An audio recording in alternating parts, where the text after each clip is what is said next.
the last part of the lecture, of this long lecture, which is the post-operative complications. So what are the post-operative complications that could happen to a patient with after phacoemulsification? Let's see. It can be a wide range of complications, like some wound-related complications such as wound leak, iris prolapse, induced astigmatism, corneal complications such as corneal edema, striate keratopathy, anterior chamber complications such as anterior chamber reaction, hyphema, toxic anterior segment syndrome, vitreous in the anterior chamber, IOP-related complications such as could be either high or low, or intraocular lens complications such as decentered or dislocated or tilted, or pupillary capture or capsular block syndrome that we just mentioned, or acute endophthalmitis. So these are the early. The late complications, it could be astigmatism, cornea such as bullous keratopathy from the decompensated cornea, corneal decompensation, corneal melting, Brown-McLean syndrome, epithelial downgrowth, high intraocular pressure or glaucoma, and chronic uveitis, glaucoma, hyphema syndrome, or OX syndrome, or UGH syndrome, and the iris atrophy or cysts, IOL related such as malposition, glare, PCO, phimosis, posterior segments such as retinal light toxicity, macular infarction, cystoid macular edema, or retinal detachment, or chronic endophthalmitis. Okay. Dr. Yahya, what is the advantages and disadvantages of main incision at 9 or 12 or 9 o'clock? Well, the main advantage of the 12 o'clock is that it will be easier for beginning surgeons or for surgeons usually, because you have a good hand support. But for temporal incisions, you will not be having a hand support, so this will be sometimes making control of your instruments more difficult. The second thing is that the most important advantage by evidence that the superior incision have less risk of endophthalmitis than the temporal incision. So that's why we are usually do the 12 o'clock incision or superior incision. But the advantage of 9 o'clock incision is, or the temporal incision, is that it have better exposure. So this will be particularly useful for patients who have shallow orbit. For some surgeons, they like to have always doing it from the temporal side for better exposure. So for my practice, I always believe, or I always prefer the 12 o'clock location, unless there is a compelling reason to do it at the temporal side. And also I always take into consideration the astigmatism that the patient has. Like if this temporal or superior incision will correct the astigmatism of the patient, I can use it like a refractive procedure. Okay.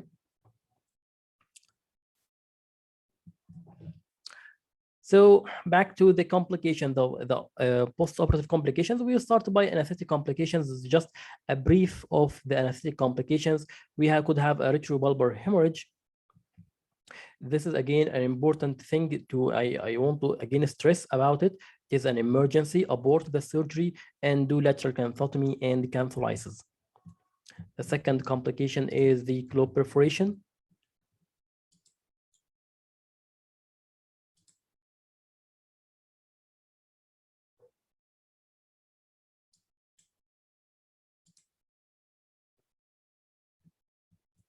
I have a problem in the PowerPoint. Let me check it.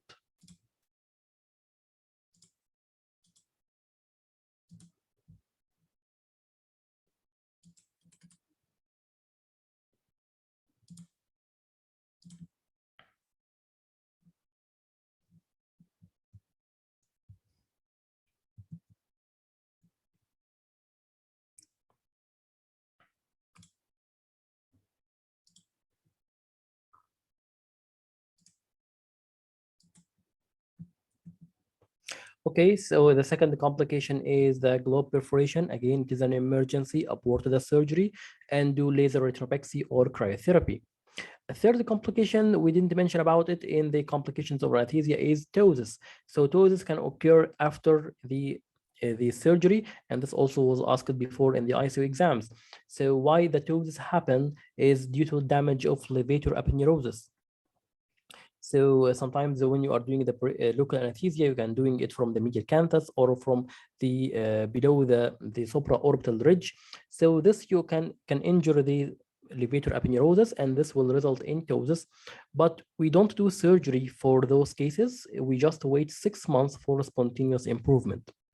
So this should be the management of ptosis after the anesthesia, or also it can happen after the cataract surgery from the effect of a speculum. So the speculum itself can result in damage to the levator aponeurosis, resulting in this aponeurotic ptosis, which can take up to 6 months to recover. If it didn't recover after 6 months, we can do surgical correction. Other complications of anesthesia, such as systemic toxicity, optic nerve injury, oculocardiac reflex, extraocular muscle injury, or respiratory arrest, as we just mentioned. Okay. I don't know what is the problem with my PowerPoint. Okay, regarding the intraoperative complications, let's now move to the intraoperative complications and the postoperative complications that we just discussed in the beginning of this section. So first, what is that? First of all, the acute endophthalmitis. The acute endophthalmitis, it should be an early, not late. Well, it is very important topic in the exam. Acute endophthalmitis is acute inflammation of the eyes after the surgery, and it occurs within the first week after the surgery. So it can between 2 days to 3 to 5 days. So this will be the window of the acute endophthalmitis. Not after the first day, not in the first day, and not after 1 week, because this will be the window of incidence of acute endophthalmitis. The commonest organism asked also in the exams, it is the Staphylococcus epidermidis. Staphylococcus epidermidis. How would we differentiate between the acute endophthalmitis and a sterile reaction within the eye? This sterile reaction is called the toxic anterior segment syndrome. So those patients could have a reaction rather than an infection. And those can be present with the same picture, like corneal edema, like this hypopyon, conjunctival and ciliary injection. So how would we differentiate if this patient had acute endophthalmitis or a toxic anterior segment syndrome? Because the management will be different dramatically. So for toxic anterior segment syndrome, those patients have a reaction to non-infectious reaction to toxic agent. For the post-cataract endophthalmitis, so this will be infectious cause such as bacterial or fungal or viral. Toxic anterior segment the patients have less pain. They can present with or without pain. But for the cataract, post-cataract endophthalmitis, they will have more severe pain. For the toxic anterior segment syndrome, we will have less vitreous inflammation, evident clinically by less yellowish reflex of the fundus, and evident also by the ultrasound. While in the post-cataract endophthalmitis, they will have more incidence of endophthalmitis. For toxic anterior segment syndrome, the crucial element here that is also asked frequently in the MCQ exams is that it's present early, between 12 to 24 hours postoperatively. So it tended to occur in the first day postoperative, while in the post-cataract endophthalmitis, it tended to happen 3 to 5 or 4 to 7 days postoperative. For the toxic anterior segment syndrome, there is limbus to limbus corneal edema, while in the endophthalmitis, there is also conjunctival lead injection, swelling, and edema. If we obtain culture, we will find that it is negative in the toxic anterior segment syndrome, while it is positive in the post-cataract endophthalmitis. For the toxic anterior segment syndrome, it will improve with the topical steroids. So this will be the treatment. It will be intensive topical steroids, as it is a reaction. But for the post-cataract endophthalmitis, after obtaining culture from the anterior chamber or the vitreous, we will inject intravitreal antibiotics with or without vitrectomy, depending on the patient visual potential. Okay, so the most important also is how we guard against the acute endophthalmitis. This is also asked in the exams. First of all, remember the first part of the lecture when I showed you pictures of blepharitis, conjunctivitis in ophthalmic socket, positive regurg for nasolacrimal duct obstruction. These are the pre-existing conditions, the infectious conditions that may result in endophthalmitis. So those should be managed first before proceeding to the surgery. 5% povidone iodine drops or the betadine solution on the cornea and the conjunctiva. Careful preparation of the preorbital area and lashes by proper draping. Irrigation of the ocular surface and the conjunctival sac with 5% povidone iodine before the surgery. So it is not only on the skin outside, but also irrigation of the conjunctival sac. Careful draping, make sure that there is a barrier between the lid margin and lashes and the surgical field. Make sure that the lashes are not popping into the surgical field. Intraoperatively, maintain aseptic techniques through the procedure. So try to always make sure that your gloves are sterile. If you touched anything by mistake, change the gloves. And the proper construction of scleral or corneal wounds to make watertight closure. So we don't want leakage after the surgery. This is by ensuring good wounds, good wound by good wound construction before the surgery, and by good closure after the end of the surgery.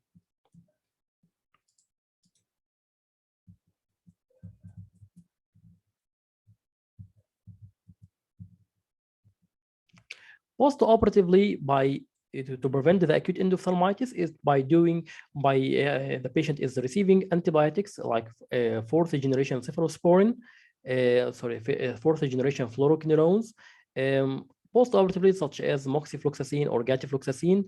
Some surgeons prefer to use intracameral moxifloxacin or cefuroxime. Or instill 5% povidone iodine into the conjunctival cul-de-sac. But the routine is to prescribe post-operative antibiotics. Okay. Regarding the wound leak is, you can see that here is how can we detect it. You can detect it by Seidel test. Remember Seidel test from the corneal perforation? We can find a positive Seidel test. So this means that this wound is leaky, and since that the wound is able to leak aqueous, so also the wound is able to admit organisms inside the eye. So this is a risk for endophthalmitis. Those patients should be admitted to the OR, and closure of the wound should be done. Another complication is also asked frequently in the MCQ exams, which is the iris prolapse. So what we do if you have an iris prolapse? First of all, this is again due to poor wound construction, and again there is a risk of endophthalmitis. So shouldn't be managed lightly or to be reposited in the clinic. This patient should be admitted to the OR, trying to reposit the iris and close the wound with the suture.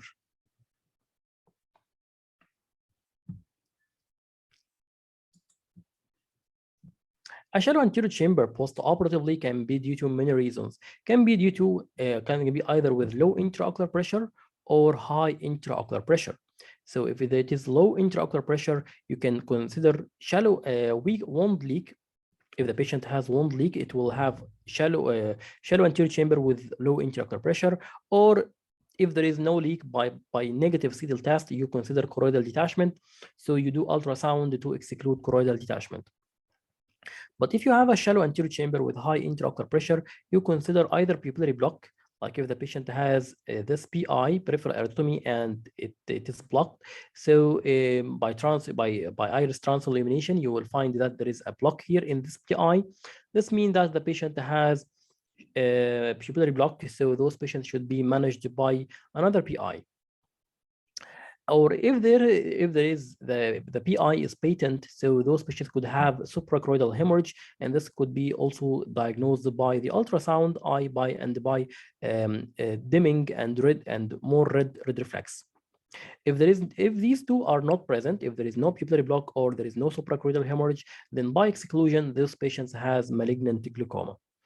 So we will try to postpone these things until the glaucoma lecture. We will again repeat them in the post-operative complications of the trabeculectomy surgery in glaucoma. Other complications include corneal edema. This is one of the commonest complications after the surgery.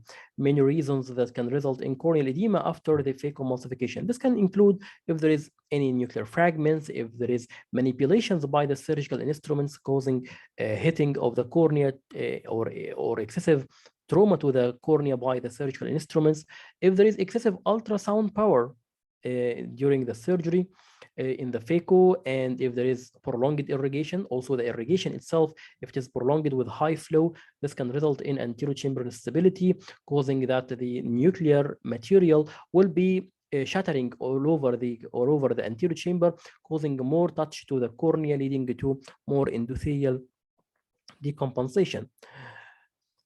Also, it can be some risk factors. It can also, this is for the endothelial decompensation. For other factors that will not related to the endothelium itself, it could be due to desmus membrane detachment, as we mentioned. Or it can be that the patient develop viral endotheliitis after the surgery, like the deciform keratitis, or patients with Fuchs, or patients with the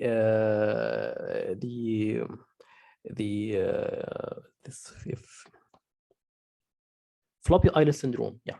So the FES, just to forget this this abbreviation, the floppy eyelid syndrome will also having this this problem of the corneal edema.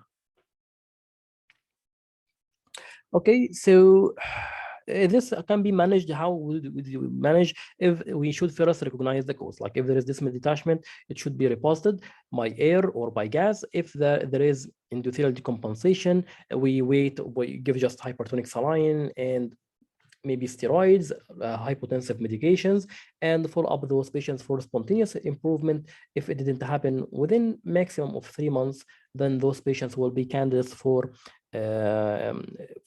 those patients mean that they have developed pseudophakic bullous keratopathy or pseudophakic decompensation, so they need to do endothelial keratoplasty. Another less problematic complication of the cornea is called striate keratopathy.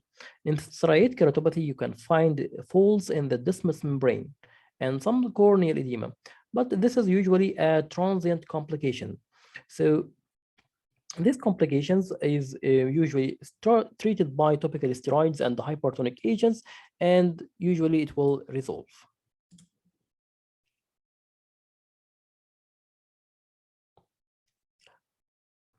Dr. Islam, is honey have a role in corneal edema?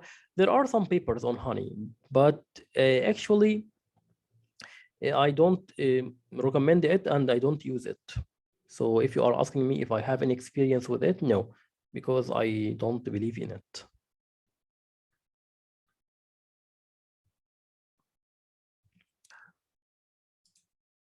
Okay, so the other complication is that the patient could develop high intraocular pressure, and this high intraocular pressure is that could be early or late or could be late. So early elevation of the intraocular pressure, it could be due to some retention of lens particles, inflammatory debris, viscoelastic material, which usually improve within the first 2 days or 3 days.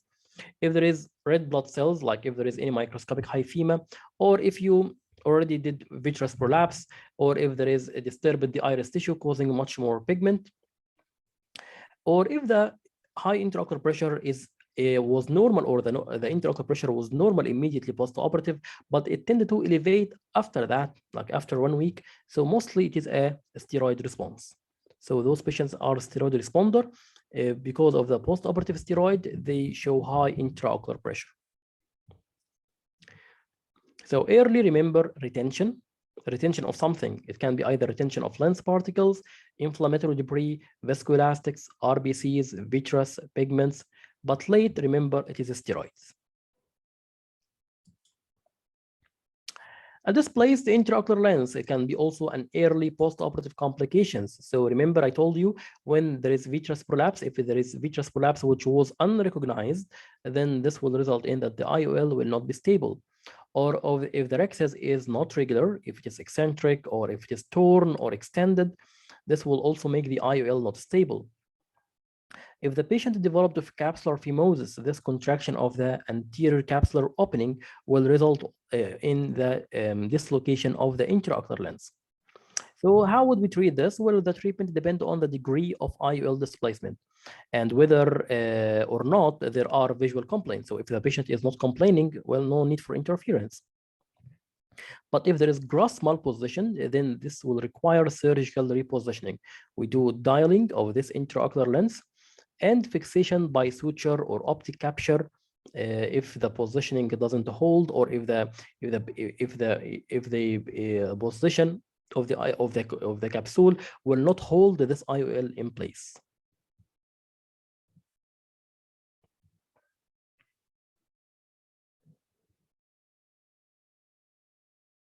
I don't know what happened in my screen.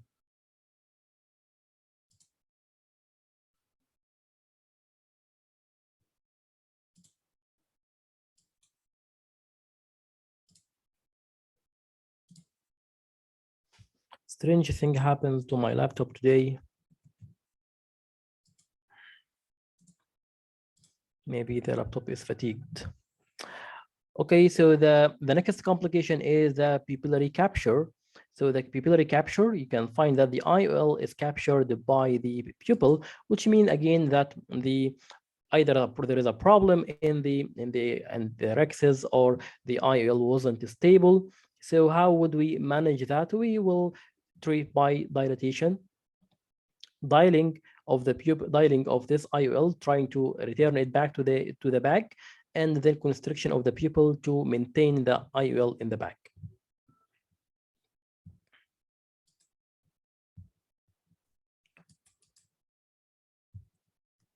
It's very strange what happened.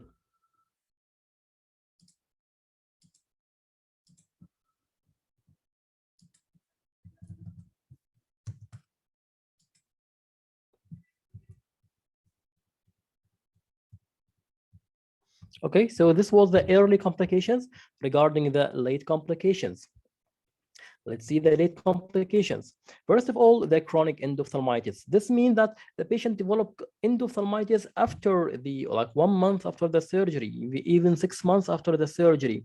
And this will be, you can see the corneal edema, you will find uveitis and hypopyon, and there is this whitish mass in the lens bag.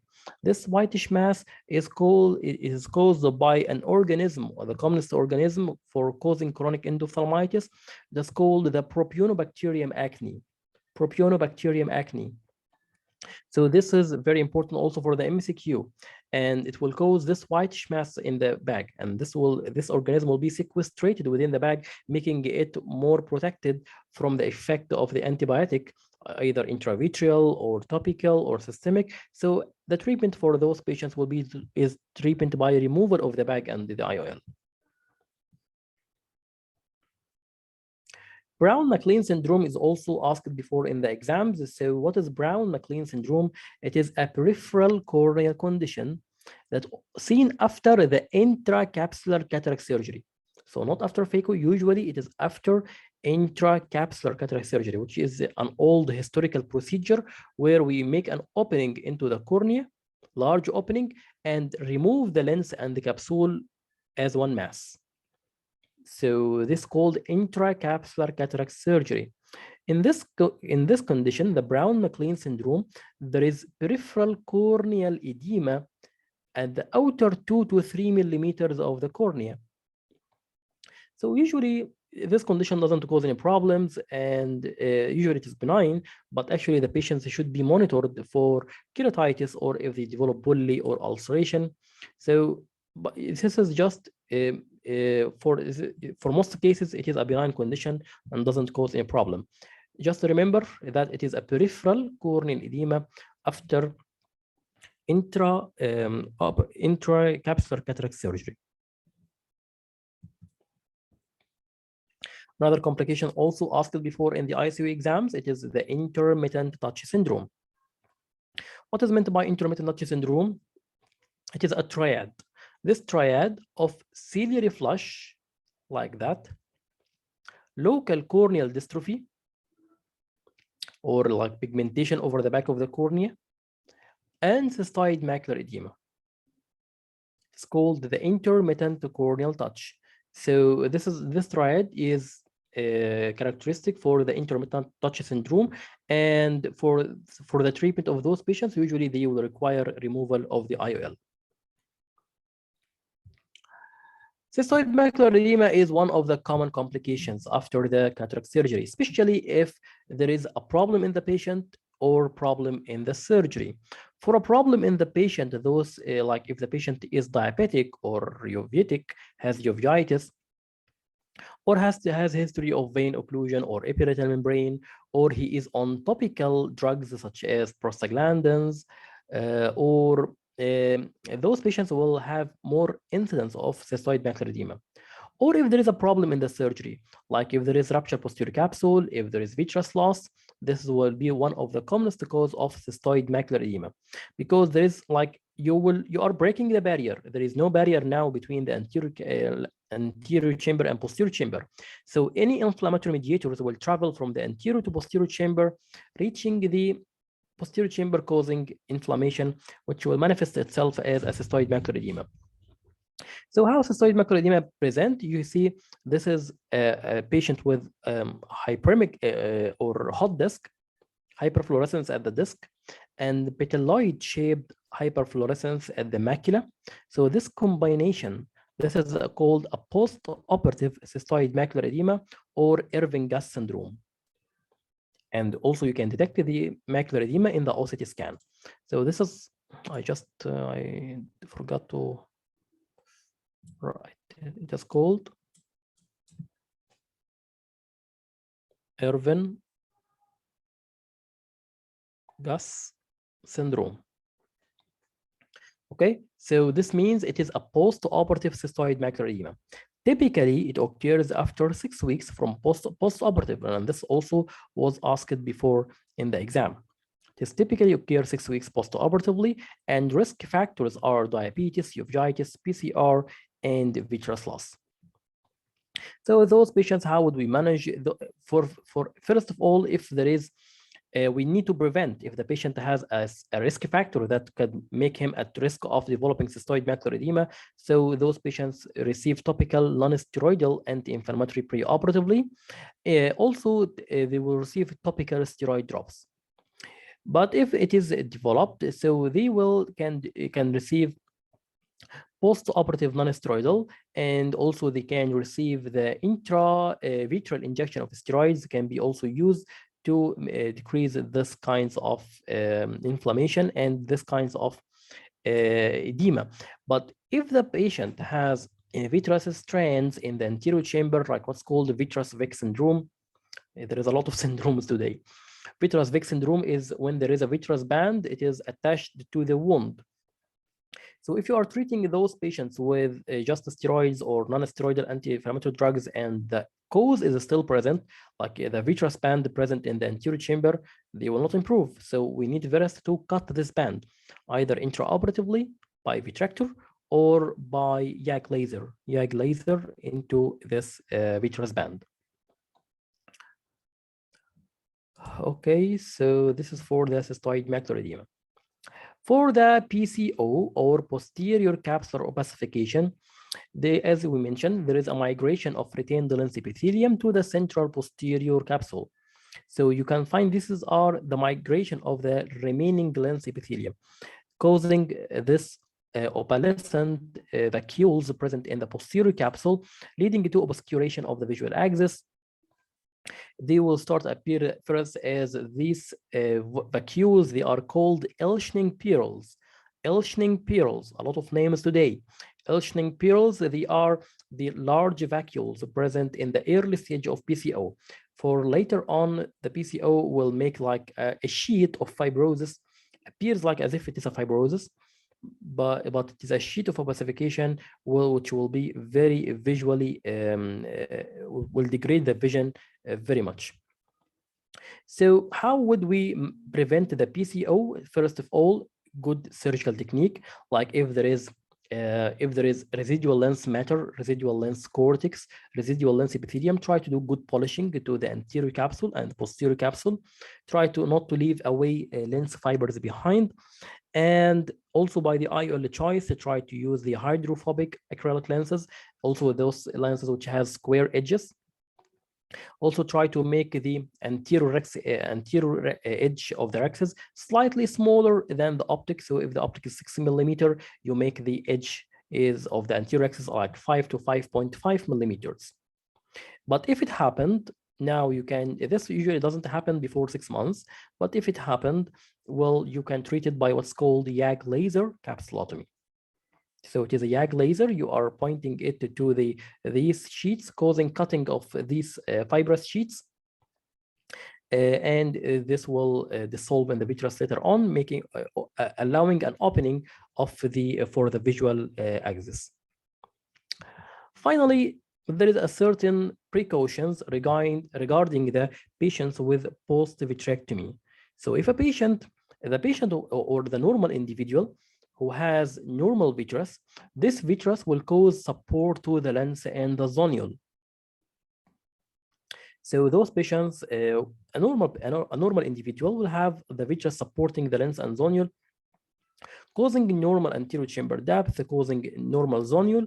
But for patients who had previous vitrectomy, those patients don't have vitreous support to the lens and zonule, making the anterior chamber more wide, making it more unstable, making there is no support to the lens. So there is no support to the posterior capsule, leading to more incidence to rupture of posterior capsule and more incidence of zonular dialysis or zonular damage or zonular instability. So this is very important to be taken care of. Those patients could have zonular dehiscence, like lens dislocation. So those patients with post-vitrectomy should also be managed with special care. And that's also a question asked before in the exams. Okay, so these are the intraoperative, early post-operative, and post-operative complications. And finally, we end up this very long lecture. So what do you think? Easy? I know it's tough. I know it is not tough, but I think that it is just too much condensed to just explain everything for cataract surgery in one session. This is actually a problem. Yes, so I just was very optimistic to discover or to think that I could discuss the cornea today. So yes, next time it will be the cornea surgery. So for any of you, if you have questions regarding the phacoemulsification, which wasn't mentioned today, or if you are interested, I know that the phacoemulsification is a matter of interest to any general ophthalmologist, but I'm just trying to be more exam oriented. So if you have questions outside what we mentioned, just feel free to ask in the group.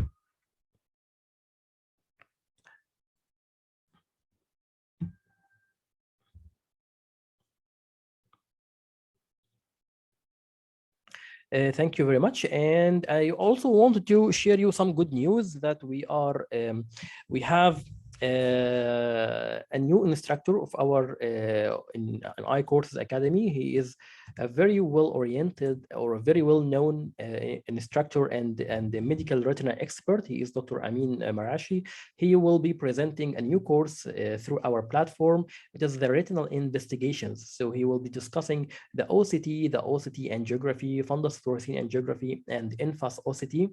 He is a Syrian ophthalmologist with a special interest in medical retina, and he is an author for many publications and books and in medical retina for management of retinal disorders. And also he is trainer and the tutor for in many conferences, international conferences. He will be presenting a new course for retinal investigations, start on 4th of February in 8 sessions, and they will be live sessions on Zoom like that. I believe that they will be extremely useful for you if you are preparing for your exam or for your general knowledge, how to manage patients or when to order different investigations for the posterior segment and when and how to interpret them. This will be his area of expertise, and he will give you like practical tips and tricks about that. So feel free to check more details about the course. I'm going to send you the link in the group.